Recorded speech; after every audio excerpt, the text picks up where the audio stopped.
Some real estate developers say regulations are holding back efforts to convert empty Toronto office buildings and elsewhere into residential property. For his perspective, let's bring in Jeff Hull, president of real estate investment and development company Hullmark. Thanks so much for joining us, Jeff. Thank you for having me. So what is your sense of, the empty office space that's out there, perhaps not just in Toronto, but elsewhere in the country, that could be ripe for this sort of idea of converting it to residential property? Well, I think there's a tremendous opportunity here for policymakers to look at this and see how we can use it as one part of solving the affordability crisis in the country. Now, not every office will actually work for a conversion, but I think there are a number that will. And we should be focusing on how to create the most permissive policy framework to allow these conversions to take place. So how would you be able to identify, Jeff, a building that would work for conversion?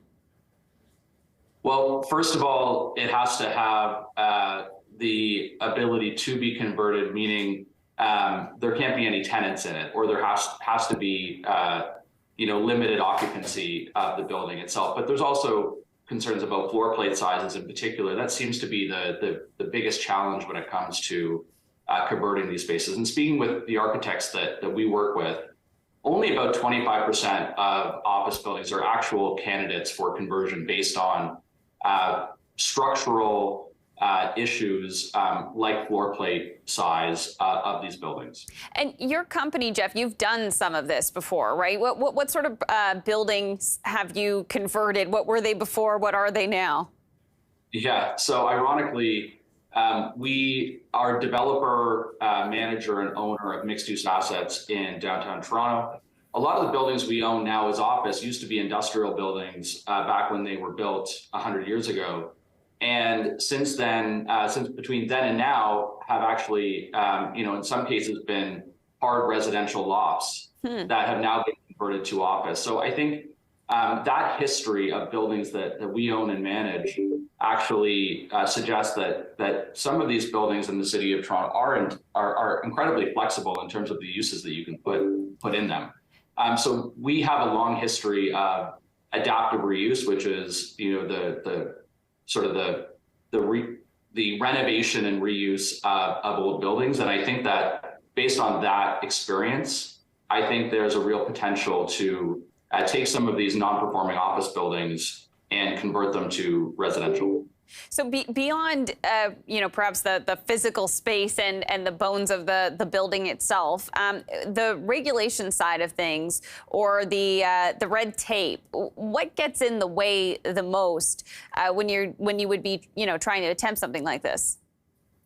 Well, the direct challenge is there are specific policies, both in official plans citywide and area-specific secondary plans that restrict or require the demolition or require the replacement of office or any non-residential space.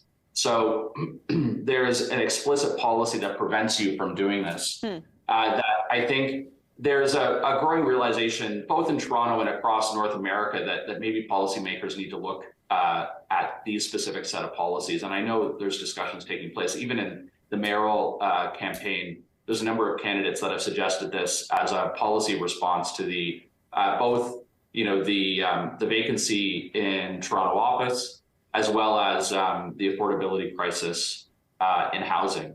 So I think that's the direct challenge, is specific policies, but there are a number of other challenges as well that I think the policymakers can look at to create the most permissive framework possible. That replacement concept, Jeff, meaning that if you were to demolish office property or office space, you'd have to actually replace it with office space as well, which, that doesn't really leave much room for creativity there. Does that also apply, if you wanted to take down an apartment building or something? It goes both ways, that you wouldn't be able to put up an office where the apartment was? Well, yes, but there's specific depends on the area, depends on, Well, there's all sorts of, there's other policies that deal with the replacement of rental housing units, which I think is a good policy, and obviously in times like this, don't want to have apartment buildings being demolished without those units being replaced somewhere. But generally speaking, that's the only other use that I can think of off the top of my head where there is a restrictive policy around replacing.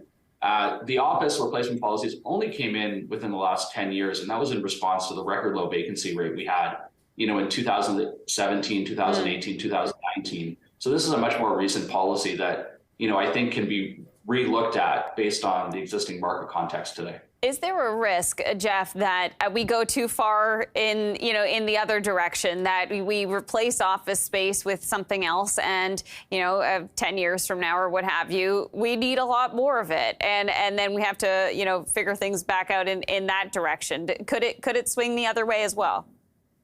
Well, I know this is the concern of city planning staff, and I would say that this is not.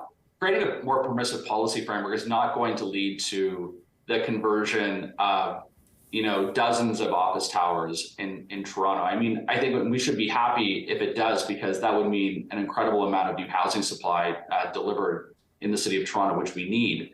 But I think going forward, if we do find ourselves in need of new office, we know that there's a different type of office that is in demand from tenants today, and there might be a different type of office that's in demand from tenants tomorrow that the market will respond to and build.